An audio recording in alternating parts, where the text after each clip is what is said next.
All right, everybody. Today is March 18th in the Storage School webinar about a student's victory, his first deal. Breon Christmas is going to share with us how he got it done in an amazingly short amount of time. And you're going to love the story because this one right here will absolutely convince everybody that no deal's too small. Clearly, I'm Breon Christmas. I'm in Virginia, and as far as where I was in my journey, I was before Step Store School. I was definitely doing a lot of research, talking to a lot of other mentors in different programs, and on top of that, still doing the studying myself. So I was still like kind of doing like YouTube University shit, trying to figure out certain things. But sometimes it sticks, but sometimes it kind of is better when you have somebody to actually, talk to you and guide you through it, especially with the Zoom calls and everything. So I would say before then I was just honestly just searching, nonstop searching, just trying to find the right fit for me as far as So what I give us a little bit of history. I mean, you're an IT guy, right?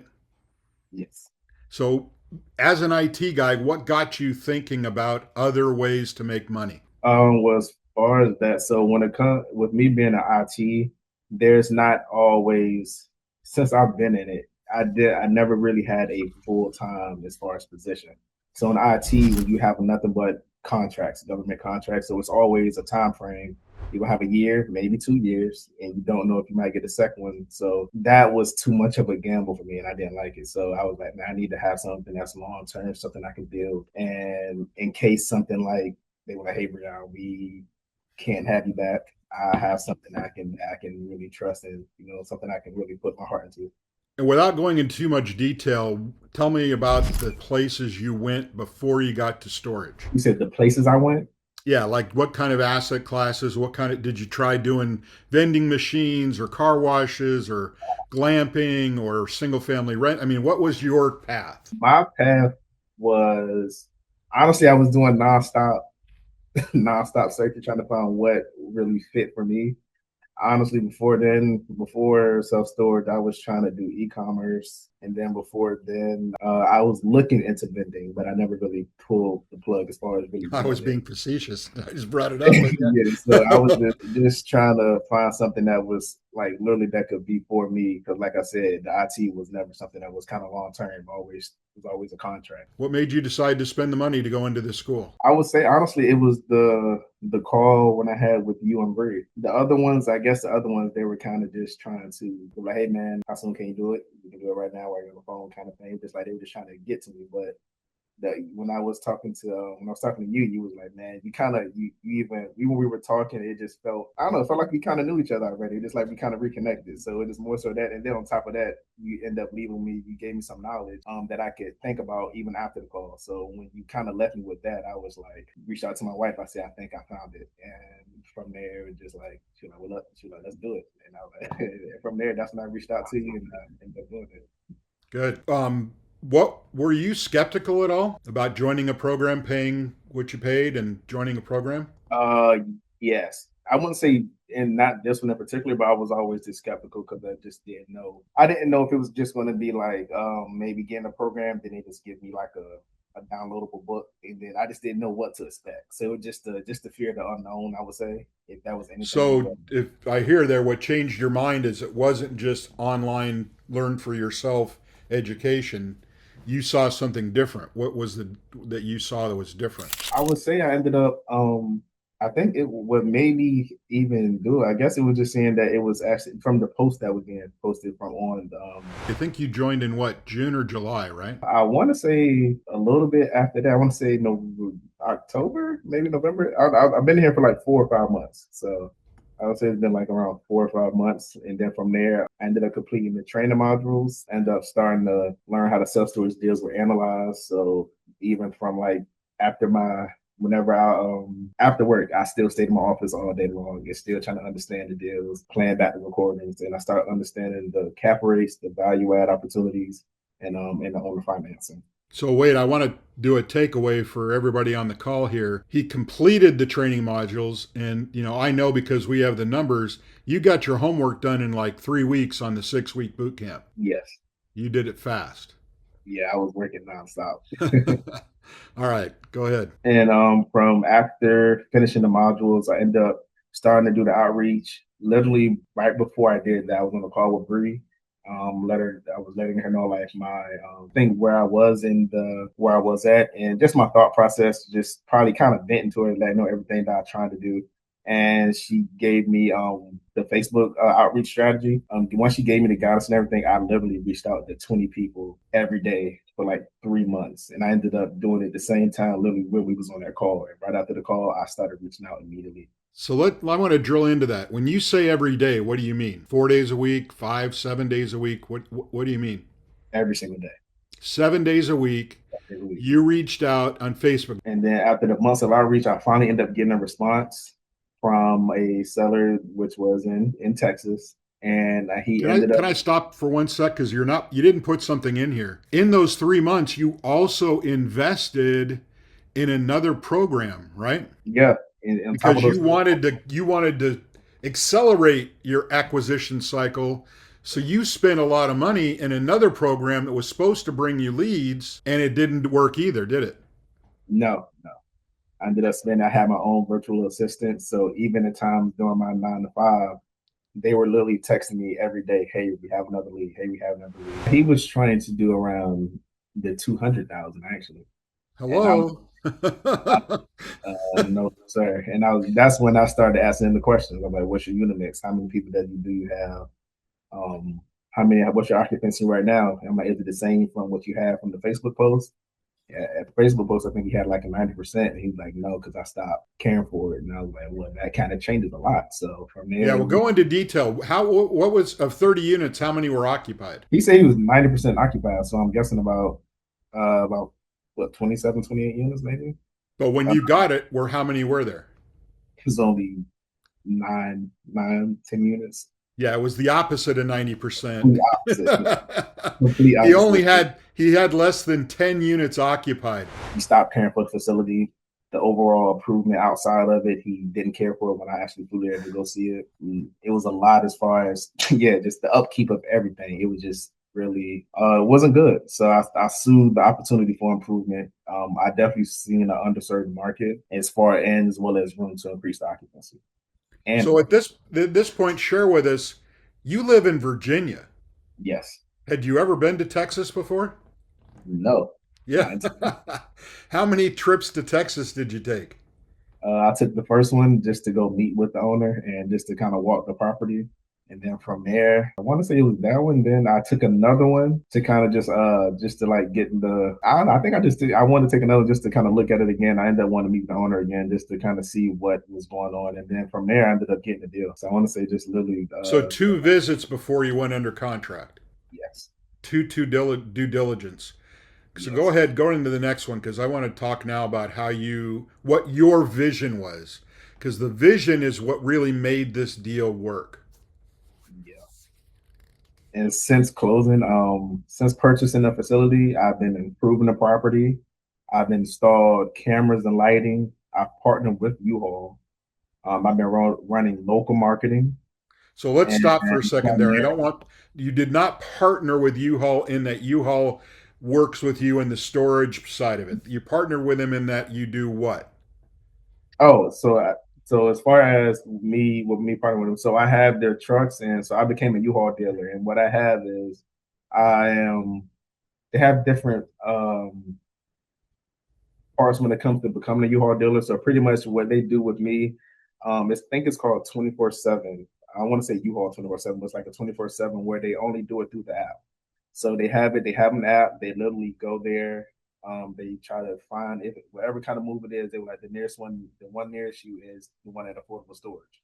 They do it through the app. Once I do that, they will call me, and from there I will let them know the lockbox code, and from there everything is really seamless. I don't have And all not much you've got to part. do is have a safe place to park the two trucks and agree to give them a lockbox with a code, and you don't do anything else. Nope, nope, don't do anything else. If a worst And case what do you scenario, get for that? and go ahead. What do you get for that? 30% revenue share. Is that so?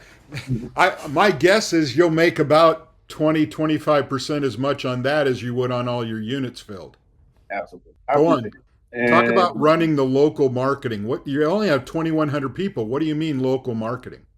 so with the local marketing, I first started off with Facebook marketing, and then from there, I've been wanting to figure out how I can create myself as an omnipresence in the town of Honey Grove. So what I did, I started partnering with the Honey Grove Chamber of Commerce, and then from there, I reached out to the Fannin County News, like the news there in the area.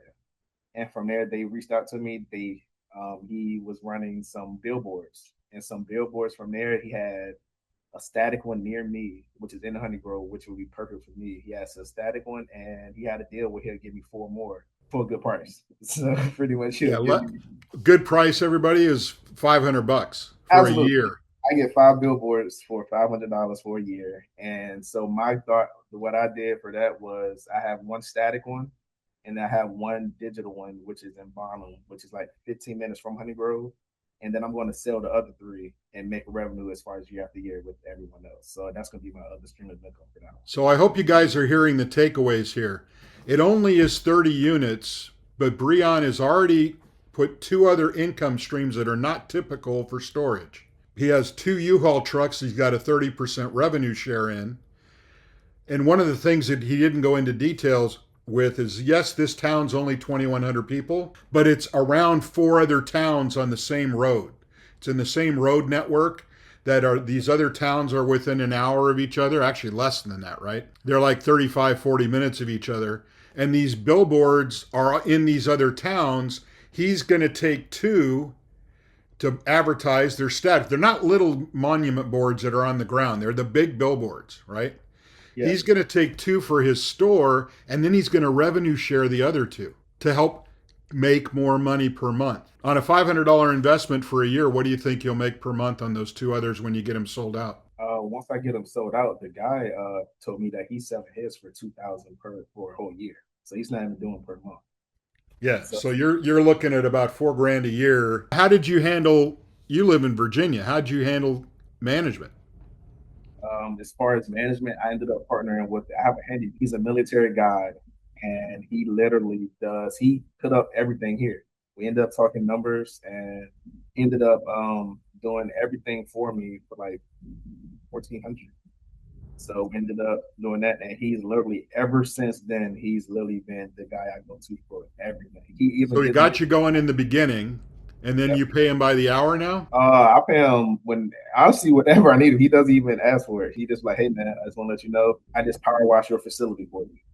And he does those things for me, and we keep in contact. I know everything about him now. Like I love that guy. And now he's working on another project I'm doing as far as what I'm trying to get as far as a big sign when people come into the hospital. So he's And you met this guy when you were on one of your visits, right? no, I met him actually when I was trying to find a handyman that could actually put everything up. And ever since Oh, then, oh, okay. he's been my go-to guy. He really does everything. He kind of gives me the inside as far as what's going on in Honey Grove, even with marketing.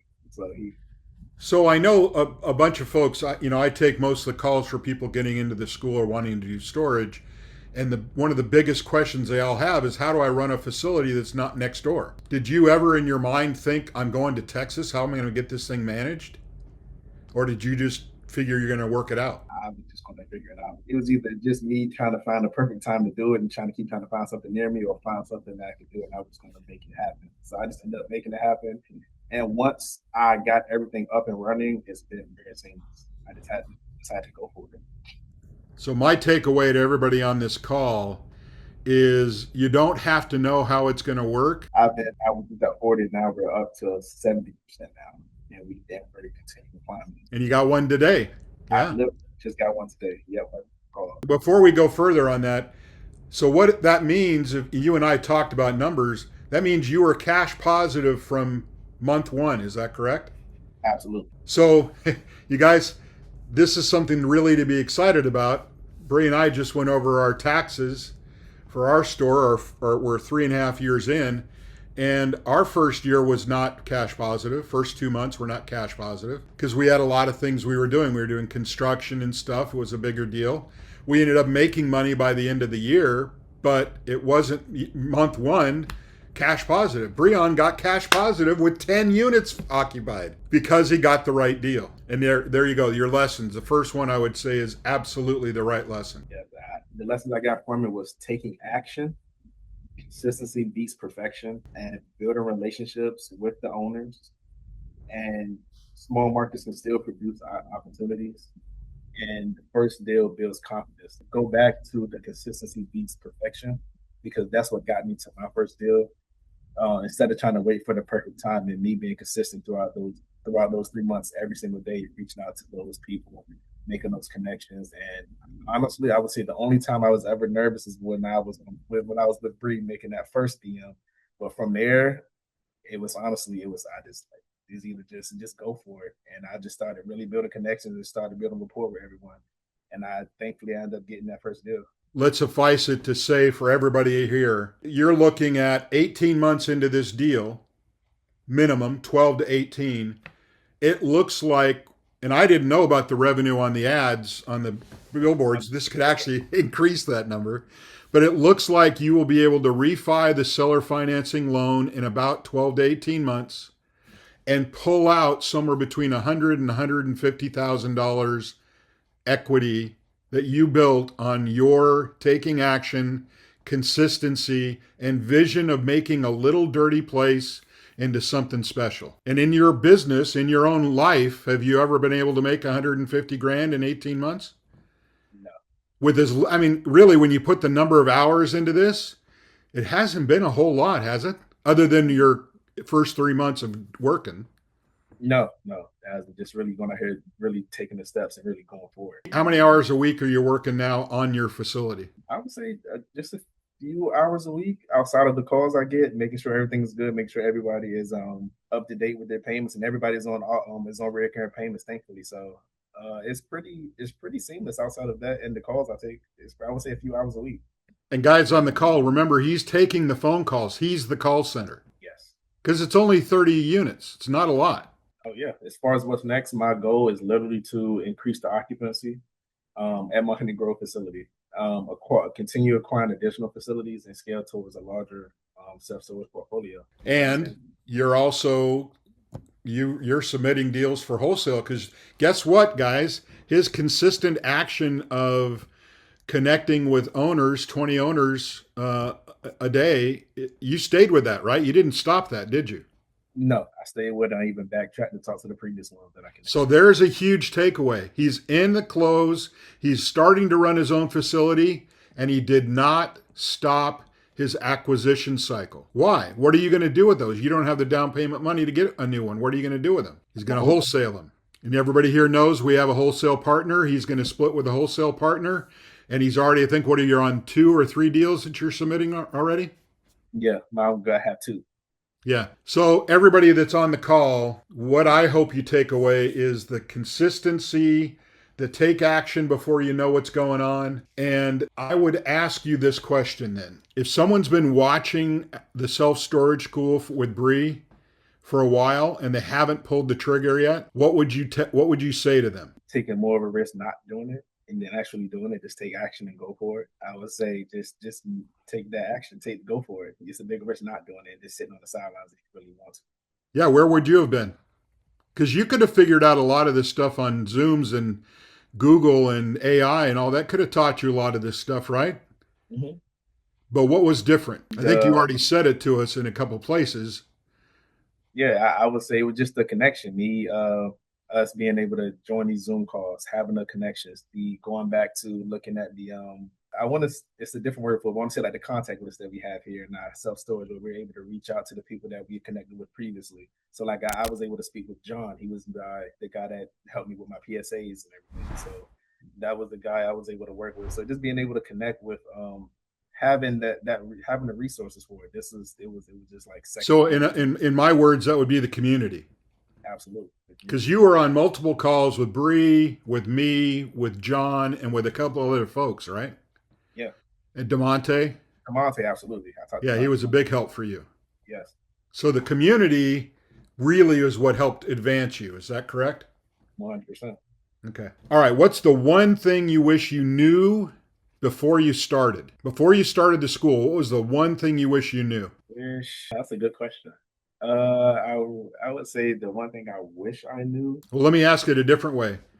When you started your investigation in digital marketing or, you know, vending machines or any other investments, how long was that? Was that a year process, 2 year, 3 year process? I would say it was probably more so like a 3 year process.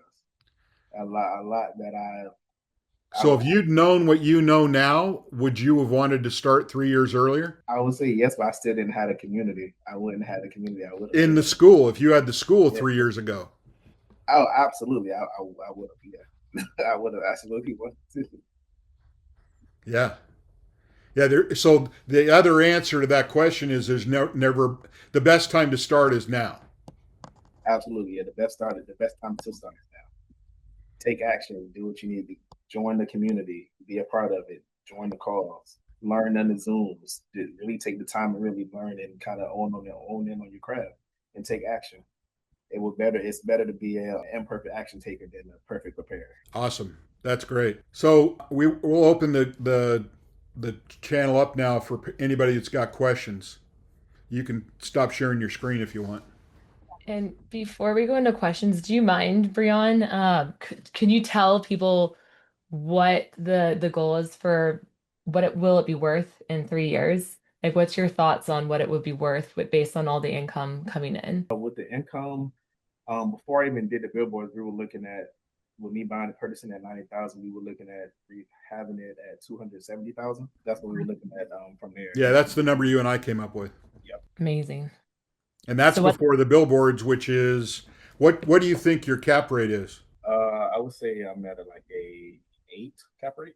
So that's another 50 grand. So you're wow. looking at $320,000. So On you $9,000 of an investment. for a while and they haven't pulled the trigger yet, what would you say to them? Taking more of a risk not doing it and then actually doing it, just take action and go for it. I would say just take that action, go for it. It's a big risk not doing it, just sitting on the sidelines if you really want to. Yeah, where would you have been?